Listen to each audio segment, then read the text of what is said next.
আচ্ছা, একদিন সকালে ঘুম থেকে উঠে তুমি যদি দেখতে পাও তুমি গায়েব হওয়ার সুপার পাওয়ার পেয়ে গেছো, তাহলে সবার প্রথমে কি করতে?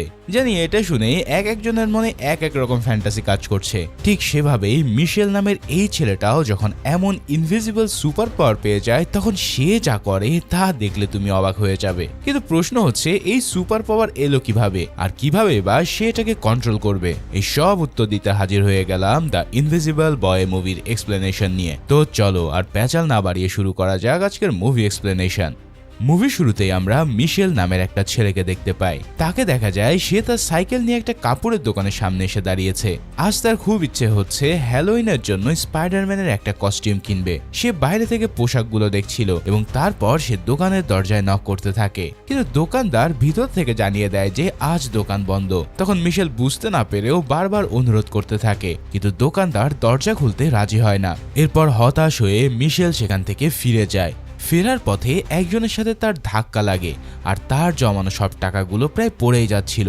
কোনো মতে টাকাগুলো সামলে নিয়ে সে আবার সাইকেলে চেপে স্কুলের দিকে রওনা দেয়। এবার স্কুলে পৌঁছানোর পর সাইকেল পার্ক করে মিশেল খুব সাবধানতার সাথে তার টাকাগুলো নিজের জুতোর ভিতরে লুকিয়ে রাখে, যাতে সেগুলো হারিয়ে না যায়। এরপর ক্লাসে ঢুকে সে চুপি চুপি তার ক্রাশ স্টেলার ভিডিও করতে শুরু করে, কিন্তু স্টেলা তাকে দেখে ফেললে সে তড়িঘড়ি করে ফোনটা নামিয়ে নেয়। অন্যদিকে ক্লাসের টিচারও তার হাতে ফোনটা দেখে ফেলে এবং সেটা কেড়ে নেয়। টিচার তখন তাকে ধমক দিয়ে জিজ্ঞেস করে যে সেও কি ইভানের মতন এই ক্লাসে আবারও ফেল করতে চায় নাকি। ওদিকে ইভান, যে কিনা ক্লাসের সবচেয়ে বখাটে আর ফাজিল ছেলে, সে টিচারের এই কথা শুনে লজ্জা পাওয়ার বদলে উল্টো তার বন্ধু ব্র্যাডোর দিকে তাকিয়ে ইশারা করে হাসাহাসি করতে থাকে। একটু পরেই প্রিন্সিপাল পুলিশ ইন্সপেক্টর জিওভান্নাকে নিয়ে ক্লাসে আসে। আসলে মার্টিনো নামে তাদের একজন ক্লাস ফ্রেন্ড নিখোঁজ হওয়ার কারণে সেটার ইনভেস্টিগেশন করতে পুলিশ এসেছে। জিওভান্না ক্লাসের সবাইকে নিখোঁজ ছাত্র মার্টিনো সম্পর্কে জিজ্ঞেস করে। ইভান আর ব্র্যাডো পিছনের সিট থেকে এটা নিয়েও ফাজলামো করতে থাকে। জিওভান্না তাদের কথায় কান না দিয়ে বলে তারা মার্টিনো সম্পর্কে সামান্য কোনো তথ্য পেলেও যেন পুলিশকে জানায়। এদিকে কথা শেষ হওয়ার পর তার সহকর্মী তাকে কিছু একটা দেয়। হঠাৎ জিওভান্না মিশেলের দিকে তাকায়। তাকে বেশ চিন্তিত দেখাচ্ছিল। সে সোজা মিশেলের ডেস্কের কাছে যায় এবং বলে, তুমি তোমার লাঞ্চ বক্সটা বাড়িতে ফেলে এসেছো। এই কথা শুনে পুরো ক্লাসের সামনে মিশেল ভীষণ লজ্জায় পড়ে যায়। তারপর সে মাথা নিচু করে লাঞ্চ বক্সটা নিয়ে নেয় এবং আস্তে করে থ্যাংক ইউ মামি, অর্থাৎ এই পুলিশ ইন্সপেক্টরটা আসলে মিশেলের মা।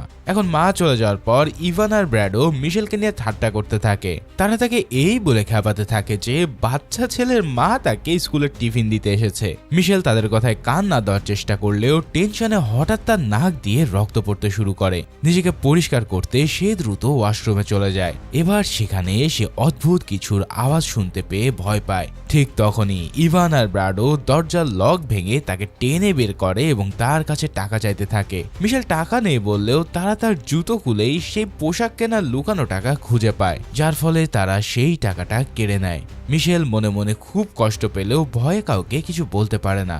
ইভান তাকে দৌড়ে পালানোর একটা সুযোগ দেয়, তাই মিশেল জান প্রাণ নিয়ে পালাতে গিয়ে করিডোরের সব ছাত্রদের সামনে আছাড় খেয়ে পড়ে। তার এই অবস্থা দেখে তাকে নিয়ে সবাই হাসাহাসি করতে শুরু করে। এরপর মিশেল স্কুল থেকে বাড়ি ফেরে। তার ছোট বোন ক্যান্ডেলা তাকে দেখে খুশি হয়, কিন্তু মিশেলের মনটা সেদিন ভালো ছিল না।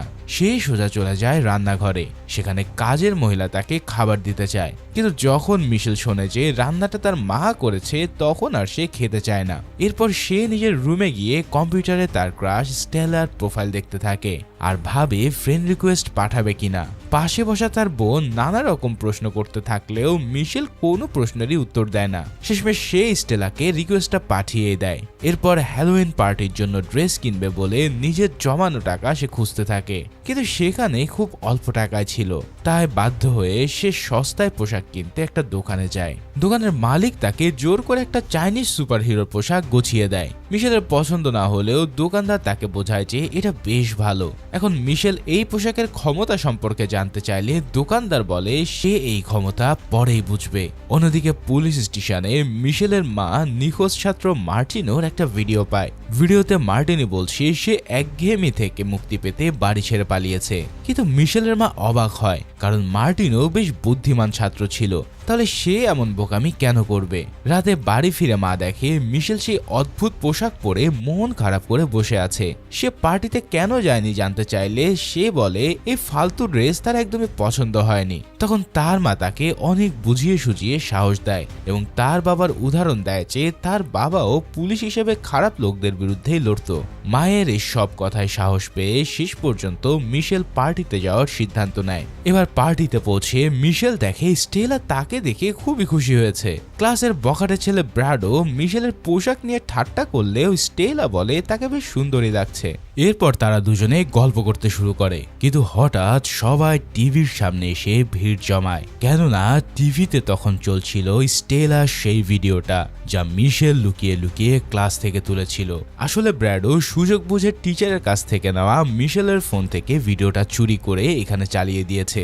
এবার সবার সামনে এমন লজ্জায় পড়ে মিশেল দ্রুত সেখান থেকে পালিয়ে বাড়িতে ফিরে আসে। এরপর বাড়ি এসে সে ওয়াশরুমে যায় তার দাঁত ব্রাশ করার জন্য, কিন্তু হঠাৎ সে সেখানে যা দেখতে পায় তাতে তার রক্ত হিম হয়ে যায়। সে দেখে তাকে আয়নায় দেখা যাচ্ছে না, মানে সে ইতিমধ্যে অদৃশ্য হয়ে গেছে। মিশেল ভয়ে আর বিস্ময়ে হতবাক হয়ে যায়। পরের দিন সকালে তার মা ঘরে এসে তাকে দেখতে পায় না, কারণ সে তো অদৃশ্য। মিশেল দ্রুত একটা কাগজে লিখে জানায় সে স্কুলে চলে গেছে। এরপর তার মা চলে গেলে সে সারা শরীরে কাপড় দিয়ে ঢেকে স্কুলে যাওয়ার জন্য বের হয়। আসলে যেহেতু সে ইনভিজিবল হয়ে গেছে তাই তার গায়ে কোনো কাপড় থাকলে বোঝা যাবে যে একটা মানুষহীন কাপড় ঘুরে বেড়াচ্ছে। এই কারণে তাকে সম্পূর্ণরূপে অদৃশ্য হতে হলে তাকে বিবস্ত্র হতে হবে। তো যাই হোক, স্কুলের সামনে পৌঁছে সে দেখে ইভান তার এক ব্যাগে একটা পেনবল গান ঢুকাচ্ছে। এটা দেখে মিশেলের মাথায় এক বুদ্ধি আসে। ক্লাসে ঢুকে সে অদৃশ্য অবস্থাতেই ইভানের ব্যাগ থেকে বন্দুকটা বের করে এবং সোজা ব্ল্যাকবোর্ডে টিচারের দিকে লক্ষ্য করে গুলি ছোড়ে। এরপর বন্দুকটা আবার ইভানের কাছেই রেখে দেয়। টিচার ভাবে এই কাজটা ইভানই করেছে এবং তাই সে ইভানের উপরে চিৎকার করতে থাকে। এভাবে মিশেল তার অদৃশ্য ক্ষমতা দিয়ে সবার প্রথম প্রতিশোধ নেওয়া শুরু করে। এরপর মিশেল অদৃশ্য হয়ে চুপি চুপি টিচারের অফিসে ঢুকে যায়। সেখানে সে নিজের পরীক্ষার খাতা খুঁজে বের করে এবং সব উত্তর ঠিক করে দেয় যাতে সে ভালো নাম্বার পায়। এরপর সে চলে যায় টেনিস কোর্টে, যেখানে ব্র্যাডো টেনিস খেলছিল। এবার মিশেল অদৃশ্য থেকে ব্র্যাডোকে বিরক্ত করতে থাকে, যার ফলে ব্র্যাডো ম্যাচটা হেরে যায় আর তার বাবা তার উপর রেগে যায়। এখন খেলা শেষে লকার রুমেও মিশেল একটা টেনিস বল দিয়ে ব্র্যাডোকে ভয় দেখায়। এভাবে স্কুল ছুটির পর মিশেল যখন খুশি মনে বের হচ্ছিল তখন সে কয়েকটা মেয়েকে লকার রুমের ভিতরে যেতে দেখে তাদের পিছু নেয়। মানে বুঝতে পারছো, অলস মস্তিষ্কে শয়তানি ফ্যান্টাসি। যাই হোক, লকার রুমের ভিতরে ঢুকে সে যখন চুপচাপ বসেছিল তখন একটা মেয়ে হঠাৎ তার তোয়ালে ছুঁড়ে মারলে সেটা চলে যায় মিশেলের গায়ের উপরে। এবার এত বাতাসের মাঝেও তোয়ালেটাকে ঝুলে থাকতে দেখে সবাই চমকে যায়। ঠিক তখনই মিশেলের অদৃশ্য শক্তিও কমতে শুরু করে আর সেটা দৃশ্যমান হয়ে যায়। এই অবস্থায় তাকে সেখানে দেখে মেয়েরা পুরো চিৎকার করে ওঠে। এক্সপ্লেনের এই পর্যায়ে তোমাদের পরিচয় করিয়ে দিচ্ছি নতুন এক অ্যাপের সাথে, যার অফিসিয়াল পার্টনার সিরিয়াএ ও পিএসজি। এই অ্যাপে তুমি সরাসরি ম্যাচ দেখার পাশাপাশি ফলাফল, যেমন কে জিতবে, কত রান করবে ইত্যাদি অনুমান করে জিতে নিতে পারো BMW, ল্যাপটপ, আইফোন সহ নানা পুরস্কার। এখানে রয়েছে জনপ্রিয় অনেক গেম। তাই যদি এখনো ট্রাই করে না থাকো তবে আমার স্পেশাল প্রোমো কোড CINE88 ব্যবহার করে প্রথম ডিপোজিটে পেয়ে যেতে পারো 20,000 টাকা পর্যন্ত বোনাস। আয়কৃত অর্থ নগদ, বিকাশ, রকেট সহ সমস্ত প্ল্যাটফর্মে সহজেই উইথড্র করতে পারবে। তাই যারা যোগ দিতে আগ্রহী তারা পিন কমেন্টে থাকা লিঙ্ক থেকে রেজিস্ট্রেশন করো আর আমার প্রোমো কোড CINE88 ব্যবহার করে বোনাস পাও। এখন প্রিন্সিপালকে বিষয়টা জানানোর পর মিশেলের মাকে খবর দেওয়া হয়। তার মা তাকে গাড়িতে করে বাড়িতে নিয়ে যাওয়ার সময় খুব বকাবকি করে। এরপর সে জানায়, তুমি কেন মেয়েদের চেঞ্জিং রুমে ঢুকেছিলে? তোমাকে তো স্কুল থেকে বের করে দিতে পারতো। কিন্তু মিশেল লজ্জায় কোনো উত্তর দিতে পারে না। পরের দিন স্কুলে পুলিশ ডিপার্টমেন্টের একজন সাইকোলজিস্ট আসেন যার নাম বাসেরি। সে সবাইকে জানায় যে ব্র্যাডো নিখোঁজ হয়ে গেছে। আগের দিনের ঘটনার জন্য ক্লাসের সবাই মিশেলকে নিয়ে হাসাহাসি করছিল, কিন্তু হঠাৎ মিশেল খেয়াল করে যে তার হাত আবারও অদৃশ্য হতে শুরু করেছে।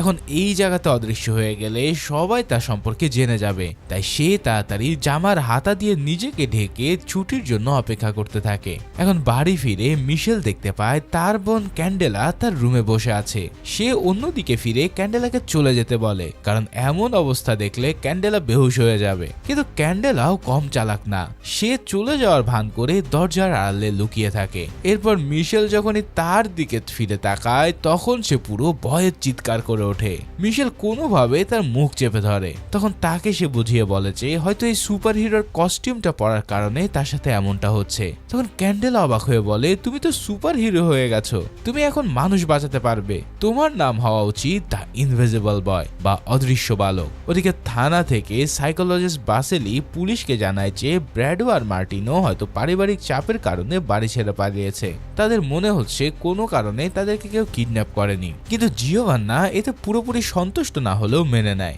এরপর জিওভান্না বাড়ি ফিরে দেখে মিশেল তখন সুপার হিরোদের বই পড়ছিল। মায়ের পায়ের শব্দ শুনে সে চটজলদি কাপড় খুলে অদৃশ্য হয়ে যায়। মার রুমে ঢুকে তাকে দেখতে না পেয়ে ফোনে কারোর সাথে কথা বলা শুরু করে। সেখানে সে বলতে থাকে যে ইদানিং মিশেলের আচরণ খুব অদ্ভুত হয়ে গেছে। ঠিক এই মুহূর্তে সে এমন এক কথা বলে যা শুনে মিশেলের হৃদয়টা ভেঙে যায়। সে ওই লোককে বলতে থাকে যে মিশেল তো তার নিজের ছেলে নয়, তাকে সে দত্তক নিয়েছিল। আর এই কথাগুলো মিশেলের বুকটা পুরোপুরি ভেঙে দেয়। যাক, মন খারাপ করে মিশেল চলে যায় সমুদ্রের পাড়ে। সেখানে স্টেলাও একা বসেছিল, কিন্তু হঠাৎ স্টেলা দেখতে পায় যে পাশের দোলনাটা একা একাই দুলছে। সে প্রথমে ভয় পেয়ে গেলেও স্টেলা ছিল বেশ সাহসী। সে ভাবতে থাকে নিশ্চয়ই এখানে কোনো ভূত মনে সুখের দোল খাচ্ছে, তাই ব্যাপারটাকে ইজি করার জন্য সে ভূতের সাথে বন্ধুত্ব করতে চায়। তাই সে এখানে এসে জিজ্ঞেস করে কে ওখানে, কোনো ভূত নাকি পরী।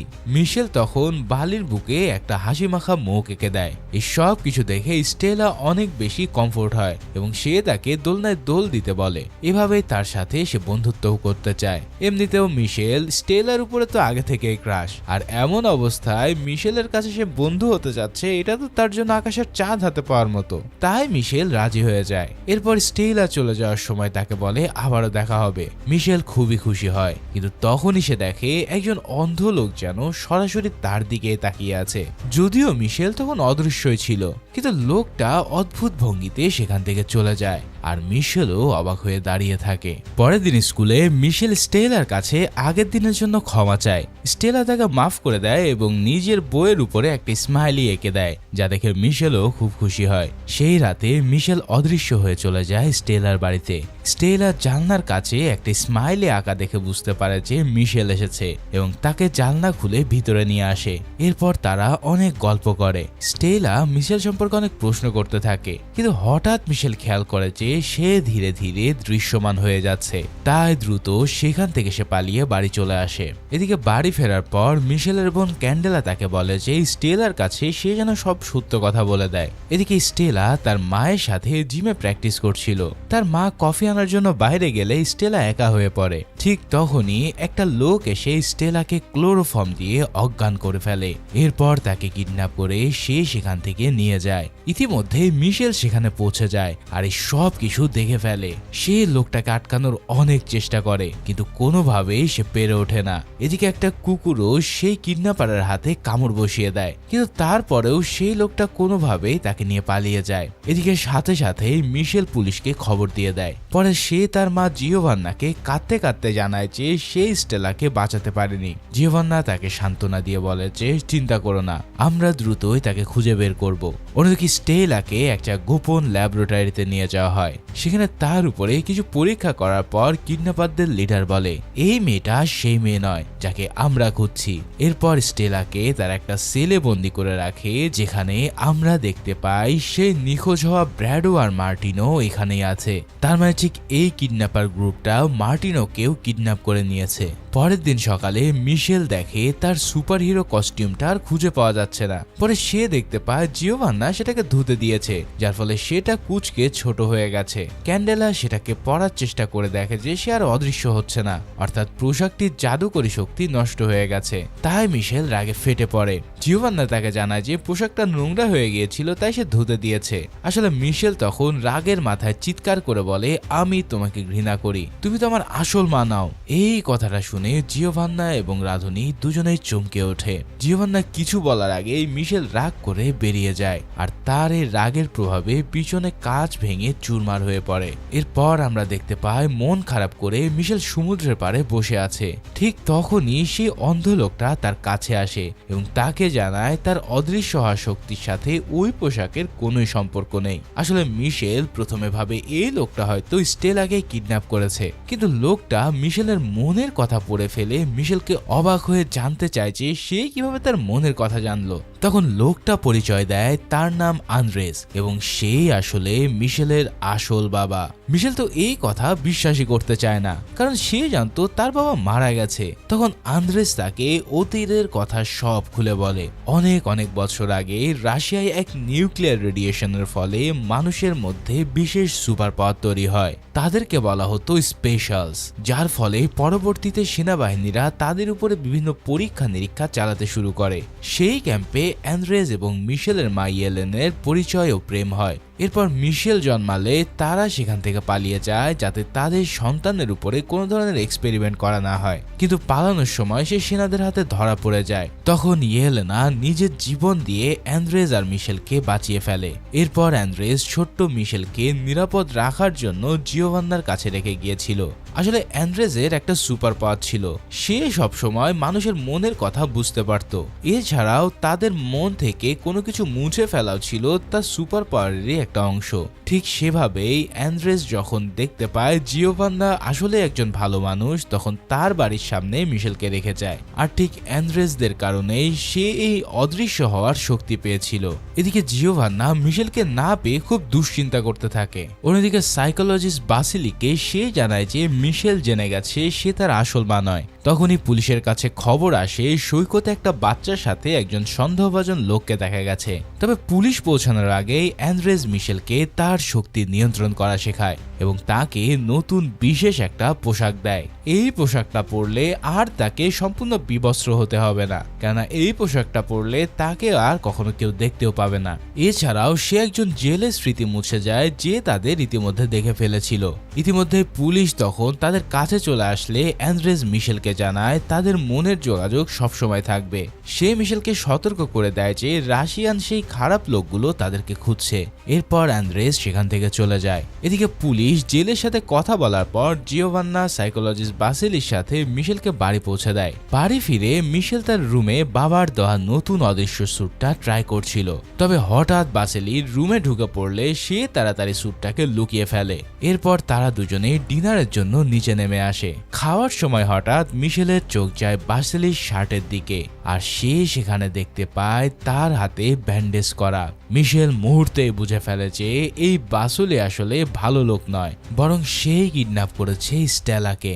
এদিকে বাসিলিও বুঝতে পারে যে মিশেল তাকে সন্দেহ করছে, তাই সে তখন মিশেলকে হুমকি দিয়ে বলে যে পুলিশকে ফোন করার চেষ্টা করলে তাদের বন্ধুদের মেরে ফেলা হবে। কিন্তু ঠিক তখনই মিশেল তার অদৃশ্য হওয়া শক্তি ব্যবহার করে বাসিলির হাত থেকে পালিয়ে যায়। মিশেলের এই ক্ষমতা দেখে সে প্রচন্ড অবাক হয়ে বলে সে একদম তার মায়ের মতো শক্তিশালী। তবে মিশেল তার কোনো কথায় কান না দিয়ে নিজের ঘরের গোপন আস্তানা দিয়ে বাড়ি থেকে পালিয়ে যায়। বাইরে বেরিয়ে মিশেল রাস্তায় ইভানকে সাইকেল চালাতে দেখে।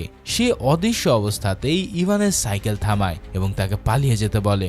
ইভান প্রথমে খুব অবাক হয়, কারণ সে কাউকেই দেখতে পাচ্ছিল না, কিন্তু মিশেলের গলার স্বর শুনে সে বুঝতে পারে। মিশেল ইভানকে জানায় যে তাদের বন্ধুরা বিপদে আছে এবং ডক্টর বাসিলি আসলে খারাপ দলের লোক। ইভান এই কথাটা শুনে জানায় যে সে বাসিলিকে আগে থেকেই সন্দেহ করত, কারণ ইভানের ADHD সমস্যা থাকার কারণে তাকে অনেক ডাক্তার দেখাতে হয়েছিল, তাই সেই সময় সে বাসিলির আচরণ দেখে তাকে চিনতে পারে। ওদিকে জিওভান্না বাড়িতে ফিরে দেখে ঘরদোর সব অগোছালো, আর এই কারণে সে প্রচন্ড চিন্তায় পড়ে যায়। ঠিক তখনই আন্দ্রেস দরজায় নক করে এবং জিওভান্না তার সাথে কথা বলতে বাইরে যায়। অন্যদিকে সেই গোপন আস্তানায় স্টেলারা পালানোর একটা সুযোগ খুঁজছিল। ব্র্যাডো আর মার্টিনো তাকে সাহায্য করে যাতে সে নিঃশব্দে ছাদের সার্চ লাইট পর্যন্ত পৌঁছাতে পারে।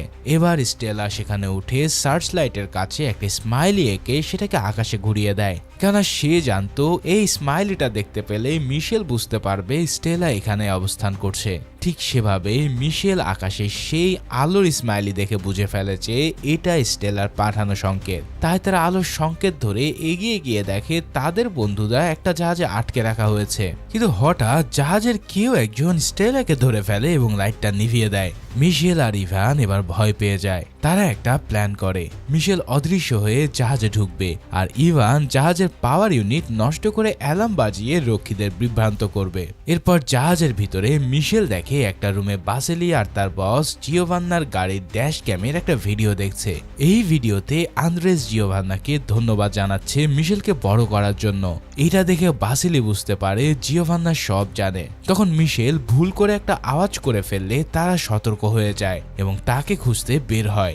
এই সুযোগে মিশেল তাদের বন্ধুদের খাঁচার কাছে যায়। সেখানে স্টেলাকে অন্য একটা খাঁচায় সরানো হচ্ছিল। তখন মিশেল অতর্কিত হামলা করে রক্ষীদের হারিয়ে দেয়। সে স্টেলা, ব্র্যাডো আর মার্টিনিকে উদ্ধার করে এবং উল্টো রক্ষীদেরই খাঁচায় বন্দি করে রাখে। এরপর মিশেল তার মুখের মাস্ক খুললে স্টেলা তাকে দেখে চমকে যায়। সে ভাবতেই পারেনি মিশেল এসেই অদৃশ্য সুপারহিরো। পালানোর ঠিক আগ মুহূর্তে স্টেলা জানায় জাহাজের অন্যদিকে আরো কয়েকজন লোককে আটক করা আছে, তাদেরকেও তাদের বাঁচাতে হবে। এরপর মিশেল তখন তার বন্ধুদের নিরাপদ জায়গায় পাঠিয়ে সেই লোকটাকে বাঁচাতে একাই যায়। জাহাজ থেকে পালানোর সময় স্টেলা জেদ ধরে যে সে মিশেলের সাথেই থাকবে, কারণ সে জানে সেই বন্দি লোকটা কোথায় রাখা হয়েছে। বার্ডো আর মার্টিনি অন্যদিকে পালানোর চেষ্টা করে। স্টেলা মিশেলকে নিয়ে সেই লোকটার কাছে পৌঁছায়, কিন্তু সেখানে গিয়ে ঘটে এক অবিশ্বাস্য ঘটনা। স্টেলা হঠাৎ মিশেলের দিকে বন্দুক তাক করে বসে। এই দৃশ্য দেখে মিশেল আকাশ থেকে পড়ে। সে বিশ্বাসই করতে পারে না যে স্টেলা তার সাথে এমন বেইমানি করবে। সে জিজ্ঞেস করে, তুমি কি ওদেরই লোক? কিন্তু স্টেলা এমন অদ্ভুতভাবে উত্তর দেয় যেন সে তার আর নিজের মধ্যে নেই। ঠিক তখনই সেই বন্দি লোকটি স্টেলাকে স্পর্শ করতেই সে সাথে সাথে অজ্ঞান হয়ে মাটিতে পড়ে যায়। এরপর লোকটি নিজের পরিচয় দিয়ে বলে তার নাম ক্লাদিও। আসলে তার এক ভয়ঙ্কর ক্ষমতা আছে। সে যাকে স্পর্শ করে তাকেই সে হিপনোটাইজ করে নিজের ইশারায় নাচাতে পারে। সে জানায় যে সেই আসলে সাইকোলজিস্ট বাসেলি আর স্টেলাকে স্পর্শ করে তাদের মনের নিয়ন্ত্রণ নিয়েছিল। এই সব শুনে মিশেল রেগে গিয়ে আবার অদৃশ্য হয়ে যায়। এরপর সে শুরু করে সেই গার্ডদের মারধর, কিন্তু ক্লাদিও হুমকি দেয় যে মিশেল যদি পালানোর চেষ্টা করে তবে সেই স্টেলাকে মেরে ফেলবে। এই সব কথাবার্তা শুনে বাধ্য হয়ে মিশেলকে থামতেই হয়। এরপর ক্লাদিও তার লোকদের সাবমেরিন চালু করার নির্দেশ দেয়। সে মিশেলকে বড় একটা সত্যি জানায়। সে জানায় মিশেলের আসল মা ইয়েলেনা আসলে মারা যায়নি, সে এখনো বেঁচে আছে এবং সে এখন তাদের দলেরই একজন। মূলত ইয়েলেনাই ক্লাদিওকে পাঠিয়েছে মিশেলকে তার কাছে ফিরিয়ে নিয়ে যাওয়ার জন্য। এই সব কথাবার্তা শুনে মিশেল এবার পুরো স্তব্ধ হয়ে যায়। অন্যদিকে জিওভান্না আর আন্দ্রেস ইভানকে খুঁজে পায় এবং জাহাজের দিকে ছোটে, কিন্তু আন্দ্রেস তার শক্তি দিয়ে বুঝতে পারে যে মিশেল জাহাজে নেই, বরং সেখানে একটা বোম ফাটতে যাচ্ছে। জিওভান্না দ্রুত ব্যাডি আর মার্টিনিকে উদ্ধার করে। সে বাসিলিকেও সেখানে পায়, যে এখন একদম স্বাভাবিক আচরণ করছিল। আন্দ্রেস জানায় যে বাসিলি এখন সত্যি বলছে, কারণ ক্লাদিওর প্রভাব তার উপর থেকে কেটে গেছে। তাই তারা সবাই জাহাজ থেকে লাফিয়ে নামার ঠিক পরপরই জাহাজটা বিকট শব্দে বিস্ফোরিত হয়। এই দৃশ্য দেখে জিওভান্না মিশেলের জন্য কান্নায় ভেঙে পড়ে। ওদিকে পানির নিচে সাবমেরিনের ভিতরে ক্লাদিও স্টেলাকে একটা সেফটি ক্যাপসুলে ঢুকিয়ে দেয় তাকে ফেরত পাঠানোর জন্য। সে মিশেলকে বোঝায় যে সাধারণ মানুষের দুনিয়ায় মিশেলের কোনো জায়গা নেই। তার আসল পরিবার হলো এই স্পেশাল বা ক্ষমতাধর সম্পূর্ণ মানুষদের সাথে। এই সব শুনে মিশেল অনেক রেগে যায়। তার রাগের প্রভাবে এবার সাবমেরিনের ভিতরে সবকিছু ভাঙতে শুরু করে আর এর পরে ঘটে এক বিস্ফোরণ। ক্লাদিও তাকে আটকানোর অনেক চেষ্টা করতে থাকে, কিন্তু কোনোভাবেই সে পেরে ওঠে না। শেষ মুহূর্তে মিশেলও একটা ক্যাপসুলে ঢুকে নিজেকে বাঁচিয়ে সাবমেরিন থেকে বেরিয়ে আসে। এরপর সাবমেরিন থেকে বেরিয়ে আসার সময় ক্লাদিও তাকে সাবধান করে বলে ইয়েলেনা তার উপরে খুব রেগে যাবে, কিন্তু মিশেল উত্তর দিয়ে বলে যে তার মা তো অনেক আগেই মারা গেছে। এরপর ক্যাপসুল করে মিশেল আর স্টেলা উপরে উঠে আসে। এই সব দেখে তাদের জীবিত ফিরে আসতে দেখতে পেয়ে সবাই অনেক খুশি হয়। ইতিমধ্যে জিওভান্না ছুটে এসে মিশেলকে জড়িয়ে ধরে। সে মিশেলের গায়ে একটা কম্বল জড়িয়ে দেয়। ঠিক তখনই আড়াল থেকে মিশেলের আসল বাবা আন্দ্রেস ফিরে আসে। মিশেল বাবাকে অনুরোধ করে তাদের সাথে থেকে যাওয়ার জন্য, কিন্তু আন্দ্রেস জানায় তাকে এখন চলে যেতে হবে কারণ তার কাজ এখনো শেষ হয়নি। তবে সে কথা দেয় যে তাদের মনে যোগাযোগ সবসময় থাকবে এবং মিশেলের যখনই প্রয়োজন হবে সে সেটা বুঝতে পারবে। মিশেল তখন তার বাবাকে প্রশ্ন করে তারা যদি তাকে খুঁজছিল তবে স্টেলাকে কেন সে কিডন্যাপ করে। অ্যান্ড্রেস উত্তরে বলে সেই সব কারণ এখন আর জানা জরুরি নয়, এখন সবচেয়ে জরুরি কাজ হলো সবাইকে সবকিছু ভুলিয়ে দেওয়া। এর একটু পরে স্টেলা রুম থেকে বেরিয়ে মিশেলের কাছে যায়। স্টেলা বলে যে গত কয়েকদিনের এমন ভয়ঙ্কর অ্যাডভেঞ্চার আর তোমার সাথে কাটানো মুহূর্তগুলো আমার মনে থাকবে। মিশেল মনে মনে অনেক কষ্ট পায় কারণ সে জানে স্টেলা এই সব কিছু আর মনে রাখতে পারবে না। তাই মিশেল স্টেলাকে অন্যদের কাছে পাঠিয়ে দেয়। স্টেলা চলে যেতেই অ্যান্ড্রেস তার শক্তি ব্যবহার করে স্টেলা সহ সবার মন থেকে গত কয়েকদিনের সব স্মৃতি মুছে দেয়। পরের দিন পুলিশ স্টেশনে কমিশনার যখন জিওভান্না আর সাইকোলজিস্ট বাসিলির ঘটনা সম্পর্কে জিজ্ঞেস করে তখন তারা কিছুই মনে করতে পারে না, তাদের সব স্মৃতি ইতিমধ্যে মুছে গেছে। তখন কমিশনার তাকে বলে যে মিডিয়ার সামনে গিয়ে সব ক্রেডিট নিজের নামে নিতে। জিওভান্না বাইরে এসে সাংবাদিকদের জানায় যে সে একাই বুদ্ধি খাটিয়ে নিখোঁজ বাচ্চাদের উদ্ধার করেছে। এরপর স্কুলে ইভান আর ব্র্যাডো আবারও মিশেলকে উত্ত্যক্ত করার চেষ্টা করে, কিন্তু এবার মিশেল আগের মতো কাউকে ভয় পায় না বা চুপ থাকে না। তখন সে ইভানকে জানায় ইভানের সমস্যা হলো তার মনোযোগের অভাব, তাই সে এমন করে। আর ব্র্যাডোকে বলে তোর বাবা তোর উপরে রেগে থাকে আর সেই রাগ তুই আমার উপরে ঝাড়িস। মিশেলের মুখে এমন সব সত্য কথা শুনে এবার তারা দুজনই একদম চুপসে যায় এবং ভয় পেয়ে ওঠে। এদিকে স্কুল ছুটির পর মিশেল স্টেলাকে জিজ্ঞেস করে যে সে স্কুল পার্টিতে যাবে কিনা, কিন্তু যাওয়ার সময় সে মিশেলকে জানায় তার সাথে সে হাঁটতে চায়। এই কথায় মিশেল রাজি হয়ে যায় এবং একসাথে দুজন হাঁটতে থাকে। মুভির একদম শেষে আমরা এক অজানা জায়গায় সেই স্পেশাল ফোর্স লিডারকে দেখতে পাই। একজন সৈন্য তাকে জানায় যে তাদের মিশন ব্যর্থ হয়েছে এবং মিশেল পালিয়ে গেছে। লিডার প্রথমে রেগে গেলেও পরে হাসে কারণ তারা খবর পেয়েছে মরক্কোতে মিশেলের যমজ বোন নাতাশার খোঁজ পাওয়া গেছে। ঠিক এখানে গল্পের একটা বড় টুইস্ট দেখা যায় যে মিশেলের মা ইয়েলেনা আসলেই বেঁচে আছে। সেদিন ইয়েলেনা যমজ সন্তান হয়েছিল। আন্দ্রেস মিশেলকে নিয়ে পালিয়েছিল আর ইয়েলেনা নাতাশাকে নিজের কাছে রেখেছিল। মিশেল এখন তার শক্তিকে মেনে নিয়েছে এবং তার বাবাকে খুঁজে পেয়েছে, কিন্তু সে জানে না যে তার মা আর বোনকে নিয়ে ভবিষ্যতে আরো বড় রহস্য তার জন্য অপেক্ষা করছে। আর ঠিক এই সিনের মধ্যে দিয়ে এই অসাধারণ মুভিটাও এখানেই শেষ হয়।